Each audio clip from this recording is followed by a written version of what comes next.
La ville de Saint-Denis vous présente Dionysité, le MAG.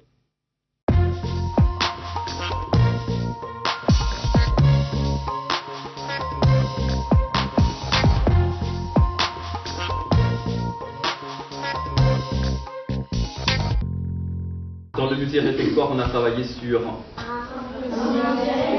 également sur un musée réfectoire, voilà le projet sur lequel travaillent ces enfants de l'école des Lilas depuis plusieurs semaines. Un projet qui s'inscrit dans l'agenda 21 scolaire. Par le biais de l'art, ces élèves abordent les grands principes de la citoyenneté. Avec leurs professeurs, ils ont également acquis de nombreuses connaissances transversales. On va construire un musée réfectoire dans le réfectoire, comme ça il y a des élèves qui se comportent bien, qu'il n'y a pas beaucoup de bruit. On fait des tableaux pour que les gens se comportent bien, on a des notions civiques pour que les gens se comportent bien. Après les tableaux on va les mettre dans le musée réfectoire. À Saint-Denis, une dizaine d'établissements prend part à cette action partenariale qu'est l'agenda 21 scolaire. Ces écoles travaillent également avec la CINOR, le Parc national, l'Office national des forêts ou encore le rectorat. Et la ville, bien sûr. La ville fait ça pourquoi? Parce que la ville a le souci d'avoir des enfants citoyens, responsables et comme ils l'ont si bien dit, solidaires et qui sont capables de modifier les comportements. Non seulement les leurs, mais surtout ceux qui sont autour d'eux. Les thématiques abordées par les élèves de cette école dionysienne font partie des 5 finalités essentielles que poursuit le développement durable et qui sont la cohésion sociale et solidarité entre territoires et générations, la lutte contre le changement climatique, l'épanouissement de tous les êtres humains, les modes de production et de consommation responsables et la préservation de la biodiversité et gestion des milieux. La ville de Saint-Denis encourage les initiatives qui entrent dans ces champs. Récemment, elle était aux côtés de jeunes collégiens du Chaudron qui ont choisi de planter des espèces indigènes et endémiques dans un espace public de leur quartier.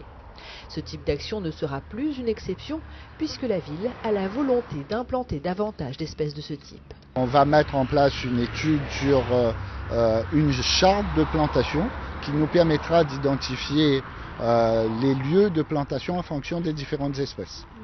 Et qu'on va communiquer notamment à l'ensemble des opérateurs de proximité, Mérianex et ainsi de suite, dans leurs aménagements. La ville et sa pépinière travaillent en collaboration avec le Parc national pour obtenir des espèces endémiques et indigènes. Saint-Denis fait aussi des efforts en matière de lutte contre le gaspillage alimentaire dans ses écoles pour une consommation responsable. Elle réduit ses consommations électriques en dotant ses équipements d'ampoules basse consommation par exemple, ou encore elle s'attaque aux fuites de son réseau d'eau potable. Pour se rendre compte de la dimension développement durable de ces projets, la ville a mis en place un label.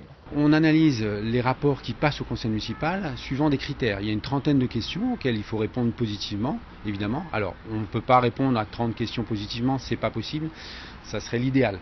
Mais il faut un certain nombre de critères. Et au vu de ce nombre de critères, on déclare que ce projet, soit il est engagé vraiment dans le développement durable, soit il commence à être bien intégré, soit il est exemplaire. Être exemplaire, c'est ce que souhaite la ville de Saint-Denis en matière de développement durable et pour cela, chaque service travaille de concert avec la mission développement durable.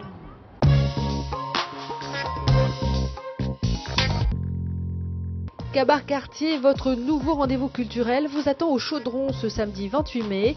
Dès 18h30, retrouvez les grands noms de la culture réunionnais sur la place Nelson Mandela.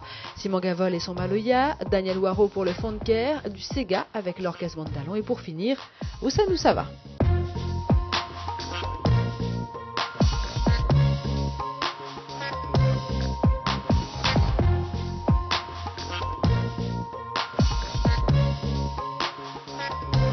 La ville de Saint-Denis vous a présenté Dionysité, le MAG.